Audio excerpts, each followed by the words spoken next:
கர்த்தராகிய இயேசு கிறிஸ்து உங்கள் ஒவ்வொருடைய உள்ளத்திலும் இல்லத்திலும் பிறந்து ஆசீர்வதிக்கும்படியாக ஆண்டவரே நான் வேண்டிக் கொள்கிறேன். இந்த நேரத்திலும் அன்னை மரி அவர்களை பற்றி நாம் சிந்திக்கும் போது ஒரு காரியத்தை நான் சொல்ல விரும்புகிறேன். சொல்ல போகுமானால் இந்த உலகத்திலேயே ஆசீர்வதிக்கப்பட்ட ஒரு பெண்மணி, கடவுளாலே விசேஷமாக தெரிந்து கொள்ளப்பட்ட ஒரு பெண்மணி, இந்த உலகத்தின் முதல் பெண்மணி என்று கூட சொல்லலாம் அன்னை மரி அவர்கள். அவர்களை பற்றி ஏராளமாக நாம் பேசலாம். இன்றைக்கு உலகத்தின் கிறிஸ்தவர்கள் ஏறக்குறைய 90% கிறிஸ்தவர்கள் அன்னை மரியை அதிகமாக மதிப்பு கொடுத்து வணங்கவும் செய்கிறார்கள்.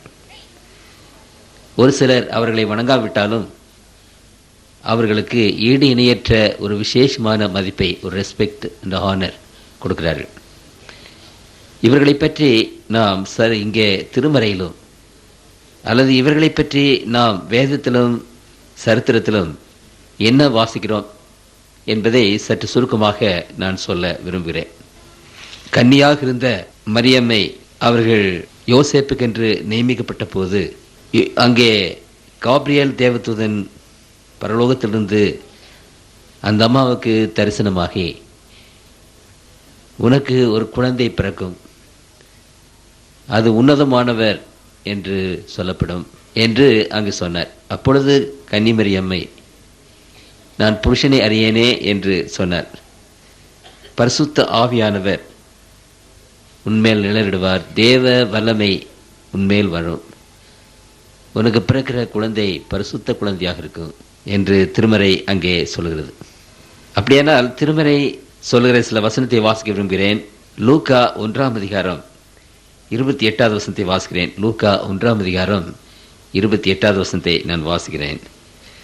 அவள் இருந்த வீட்டில் தேவதூதன் பிரவேசித்து கிருபை பெற்றவளே வாழ்க, கர்த்தர் உன்னுடனே கூட இருக்கிறார், இஸ்திரீகளுக்குள்ளே நீ ஆசீர்வதிக்கப்பட்டவள் என்றார்.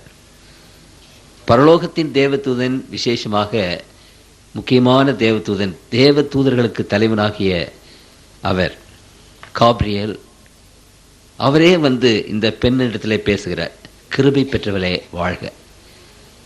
அப்படியானால் கிருபை பெற்றல் என்ற அர்த்தம், கர்த்தர் அந்த பெண்ணுக்கு இறங்கி இருக்கிறார், கர்த்தர் அந்த பெண்ணுக்கு இரக்கம் காட்டி, அந்த இரக்கம் காட்டுதலின் அறிகுறி என்ன? அவர்கள் அந்த குழந்தை பெறும்படியான பேரு அவர்களுக்கு கிடைத்தது. கடவுள் உன்னோடு கூட இருக்கிறார் என்று அங்கே சொல்கிறார். ஸ்திரீகளுக்குள்ளே ஆசீர்வதிக்கப்பட்டவர் என்று அங்கே சொல்கிறார். மறுபடியுமாக 42வது வசனத்திலே நான் வாசிக்கிறேன். 42வது வசனம், ஸ்திரீகளுக்குள்ளே நீ ஆசீர்வதிக்கப்பட்டவர், உன் கற்பத்தின் கனியும் ஆசீர்வதிக்கப்பட்டது. என் ஆண்டவருடைய தாயார் என்னிடத்தில் வந்தது எனக்கு எதனால் கிடைத்தது? அப்படியானால் ஆண்டவருடைய தாயார் என்ற அந்த பெயர் அங்கே கொடுக்கப்பட்டிருக்கிறது. இதை மறுபடியுமாக 43வது வசனத்திலே அது சொல்லப்பட்டிருக்கு. 48வது வசனத்திலே பார்க்கிறோம், அவர் தம்முடைய அடிமையின் தாழ்மையை நோக்கி பார்த்தார், இதோ இது முதல் எல்லா சந்ததிகளும் என்னை பாக்கியவதி என்பார்கள். மரியம்மாள் ஆண்டவரே, இந்த காரியங்களுக்கு பிற்பாடு ஆண்டவரை துதித்து பாடின போது என்ன சொல்கிறார்கள்? அடிமையின் தாழ்மையை, தன்னை ஆண்டவருக்கு அடிமை என்று சொன்னார், அடிமையின் தாழ்மையை நோக்கி பார்த்தார். 47வது வசனத்திலே, என் ஆவி என் இரட்சகராகிய தேவனில் களி கூறுகிறது. ஆண்டவரை கன்னிமரியம்மாள் இரட்சகர் என்று சொல்கிறார், என்னை ரட்சிக்க வந்த மகள் என்று சொல்கிறார். ஆண்டவர் நமக்கெல்லாம் இயேசு கிறிஸ்துவானவர் எப்படி இரட்சகராக இருக்கிறாரோ, அதே போல கன்னிமரியம்மை அவர்களுக்கும் அவர் ரட்சிப்புக்கு இரட்சகராக இருக்கிறார் என்று திருமறையிலே அங்கு நாம் வாசிக்கிறோம். கன்னிமரியம்மாவுடைய காரியத்தை குறித்து திருமறையிலே ஏராளமாக பேசப்பட்டிருக்கிறது. என்றாலும் அவர்களை பற்றி கடைசியாக வேதத்தில் எங்கு வாசிக்கிறோம் என்றால், அப்போஸ்தலர் நடபடிகளின் புத்தகம் 1ஆம் அதிகாரம் 13வது வசனம், அவர்கள் அங்கே வந்தபோது மேல் வீட்டில் ஏறினார்கள். அதில் பேதுருவும் யாக்கோப்பும் யோவானும் அந்திரேயாவும் பிலிப்பும் தோமாவும் பர்த்தலமேயும் மத்தேயும் அல்பேயின் குமாரனாகிய யாக்கோப்பும் செலத்தே எனப்பட்ட சீமோனும் யாக்கோப்பின் சகோதரனாகிய யூதாவும் தங்கியிருந்தார்கள். அங்கே இவர்கள் எல்லாரும் ஸ்திரீகளோடும் இயேசுவின் தாயாகிய மரியாளோடும் அவருடைய சகோதரரோடு கூட ஒருமனப்பட்டு ஜெபத்திலும் வேண்டுதலிலும் தரித்திருந்தார்கள்.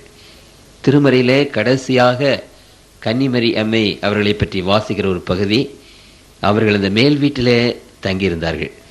பின்பு அந்த மேல் வீட்டிலே அவர்கள் தங்கியிருந்த போது பரிசுத்த ஆவியானவருடைய அபிஷேகத்தை பெற்றார்கள் என்று நாம் வாசிக்கிறோம் 2ஆம் அதிகாரத்திலே. ஆகவே கன்னிமரி அம்மையும் தேவ ஆவியினுடைய அபிஷேகத்தை பெற்றவர்களாக இருக்கிறார்கள். இதுதான் நான் திருமறையிலே வாசிக்கிற கடைசி பகுதி. பின்பு நாம் இந்த திருமறையில் எங்கேயும் அவர்களை பற்றி நாம் வாசிக்கிறதில்லை. நாளடைவில் கத்தோலிக்க சபையை சேர்ந்தவர்கள் அங்கு எல்லோரும் ஏராளமாக பாபிலோனியர்கள் கிறிஸ்துவ மார்க்கத்துக்கு வந்தபோது அந்த பாபிலோனியர்கள் எஸ்தோர் இப்படிப்பட்ட பெண் தேவதைகளை வணங்கி வந்தார்கள். இங்கே நாம் ஈஸ்வரி பரமேஸ்வரி என்று சொல்கிறோமோ அந்த மாதிரி அந்த பெண் தெய்வங்களை வணங்கி வந்தபோது கிறிஸ்தவ மார்க்கத்தில் பெண் தெய்வமே இல்லை என்று அவர்கள் முறுமுறுத்தார்கள். அப்பொழுது கத்தோலிக்க திருச்சபை சேர்ந்தவர்கள் கன்னிமரி அம்மையை ஒரு தெய்வத்தினுடைய ஸ்தானத்திற்கு உயர்த்தி தங்களுடைய சபையில உயர்த்தி வைத்தார்கள். அது படிப்படியாக என்ன செய்தது, ஜனங்கள் அதை ஏற்றுக்கொண்டு அந்த அம்மாவை வணங்கவும் செய்தார்கள். விசேஷமாக கடவுளுக்கு முன்பாக நமக்காக பரிந்து மன்றாடுகிற ஒருவராக அவர் இருக்கும்படி செய்து விட்டார்கள். ஆனால் திருமறையிலே நமக்கு என்ன சொல்கிறது, பரலோகத்தின் தேவனுக்கு நமக்கு மத்தியஸ்தர் ஒருவரே, அவர் கர்த்தராகிய இயேசு கிறிஸ்து தான். கர்த்தராகிய இயேசு கிறிஸ்து ஒருவர் தான் இந்த உலகத்தின் மக்களுக்காக கடவுளிடத்திலே மன்றாடும்படி மத்தியஸ்தராக வைக்கப்பட்டிருக்கிறது, மீடியேட்டர். ஆனால் கத்தோலிக்க திருச்சபை என்ன சொல்கிறது, கன்னிமரியா அம்மை அவர்கள் மீடியேட்டராக இருக்கிறார்கள் என்று கத்தோலிக்க திருச்சபை அங்கே சொல்கிறது.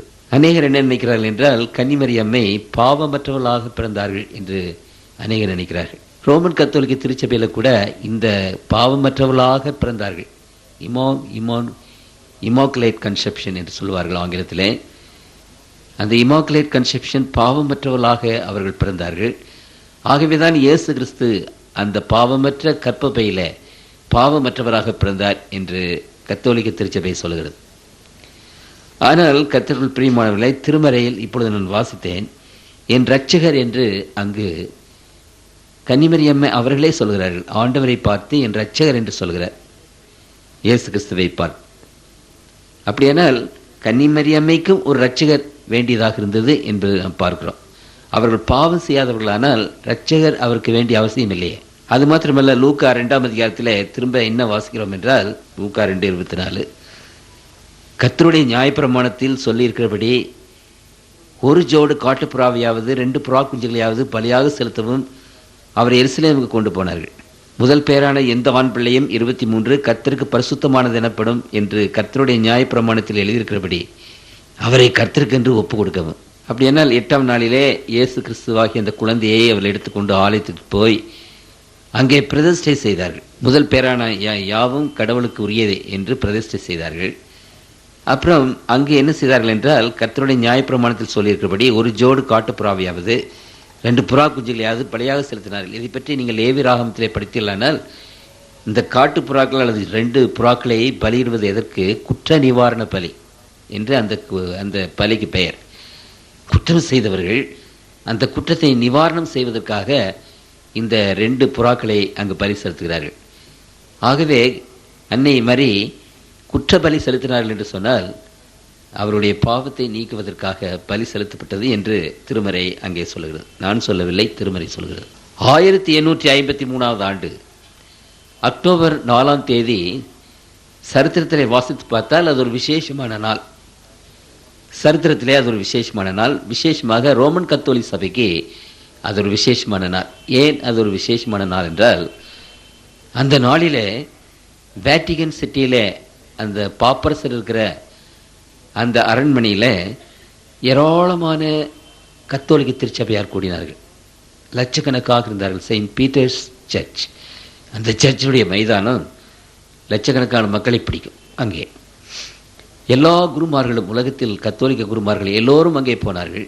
அங்கு கார்டினல்ஸ், பிஷப் கார்டினல்ஸ் இப்படிப்பட்ட எல்லாரும் அங்கே வந்திருந்தார்கள். அப்பொழுது அவர்கள் பாடுவார்கள். பாடி அழகாக பாடி ஆண்டவரை துதித்து முழங்கால் படியிட்டு அங்கு தங்களுடைய பாவரிக்கை செய்து, அப்பொழுது கார்டினல் ஒருவர் எழுந்து நின்று, பரிசுத்த பிதாவாகிய பாப்பரசர் அவர்களே, கன்னிமரி அம்மை இமாக்குலேட் கன்செப்ஷனா, பாவமற்றவர்களாக பிறந்தார்களா? இதை எங்களுக்கு நீ சொல்ல வேண்டும் என்று கேட்டார்கள். இந்த 1800வது ஆண்டுகளுக்கு முன்னதாக 1700வது ஆண்டுக்கு ஏறக்குறைய ஒரு 100 வருஷம் ஸ்பெயினுக்கும் போர்ச்சுகலுக்கும் இன்னும் எத்தனையோ விதமான கத்தோலிக்கல் நாடுகள் மத்தியில் பயங்கரமான யுத்தம் நடந்தது. ஆயிரக்கணக்கான பேர் கொல்லப்பட்டார்கள். தெருவிலே லட்சக்கணக்கான பேர் கொல்லப்பட்டார்கள். தெருவிலே ரத்த நதி ஓடினது. ஏன் அவர்கள் சண்டை போட்டார்? கத்தோலிக்கர்கள் ஒருவருக்கொருவர் சண்டை போட்டார்கள்.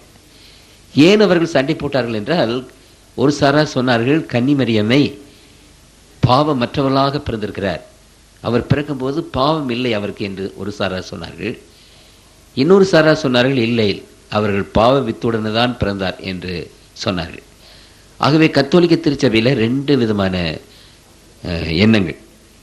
அநேகர் பாவம் உள்ளவர் என்று சொன்னார்கள், அநேகர் பாவம் மற்றவர்கள் என்று சொன்னார்கள்.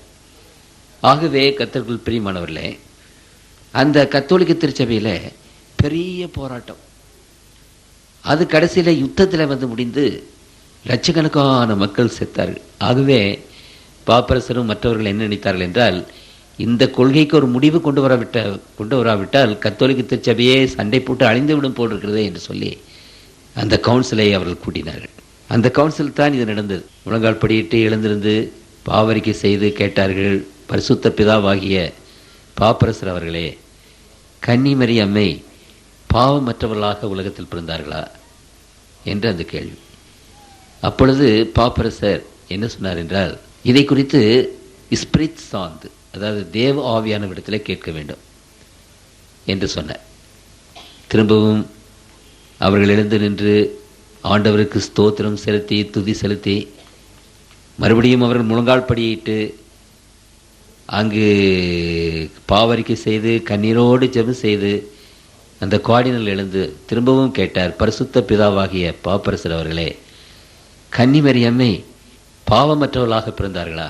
அப்பொழுது பாப்பரசர் என்ன சொன்னார், அதை குறித்து பரிசுத்த ஆவியானவரிடத்திலே கேட்க வேண்டும். திரும்பமாக ஜனங்கள் எழுந்து நின்று ஆண்டவரை துதித்து பாடினார்கள். ஆண்டவரை துதித்து பாடிவிட்டு அவர்கள் முழங்கால் படியிட்டு பாவரிக்கை செய்து கண்ணீரோடு ஆண்டவரிடத்திலே ஜெபம் செய்து மறுபடியும் அந்த கர்தினல் எழுந்து நின்று, பரிசுத்த பாப்பரசர் அவர்களே, கன்னிமரியம்மை பாவமற்றவர்களாக பிறந்தார்களா? 3வது முறை பாப்பரசர் சொன்னார், ஆம், அவர்கள் பாவமற்றவர்களாக பிறந்தார்கள். இந்த கொள்கை இம்மாக்குலேட் கன்செப்ஷன் என்று ஆங்கிலத்தில் சொல்வார்கள். அமலேட் பாவமரி என்று தமிழில் சொல்கிறோம். அமலோட் பாவமரி, பாவமற்றவர்களாக அவர்கள் பிறந்தார்கள் என்ற கொள்கை 1853வது ஆண்டிலே தான் அந்த கொள்கை கத்தோலிக்க சபையில் ஸ்திரப்படுத்தப்பட்டது. அதற்கு முன்னாலே அந்த நம்பிக்கை இருந்த போதிலும் கூட அதை எல்லா கத்தோலிக்கர்களும் ஒத்துக்கொள்ளவில்லை. அதற்கு அடுத்தபடியாக திடீரென்று பிரான்ஸில் அங்கு ஒரு இடையன் ஆடுகளை மேய்த்து கொண்டிருந்த போது திடீரென்று அன்னை மரி அங்கே காட்சியை தோன்றினார்கள். இது பாத்திமா, மாதா பாத்திமா என்ற அந்த இடத்துல. ஆகவே கத்தோலிக்கர் என்ன சொன்னார்கள் என்றால், அன்னை மரி கல்லறையிலே இல்லை, அவர்கள் பரலோகத்திற்கு போய்விட்டார்கள் என்று அவர்கள் அந்த கொள்கை கொண்டு வந்தார்கள். கன்னிமரியம்மை பரலோகத்திலே போய் அங்கு மக்களுக்கும் ஆண்டவருக்கும் இடையிலே மத்தியஸ்தராக நமக்காக பரிந்து மன்றாடுகிறார் என்ற கொள்கை இதற்கு பின்னாக வந்த ஒரு கொள்கை. அந்த கொள்கையை எப்படி நிரூபிக்கப்பட்டது என்றால், பாத்திமா மாதா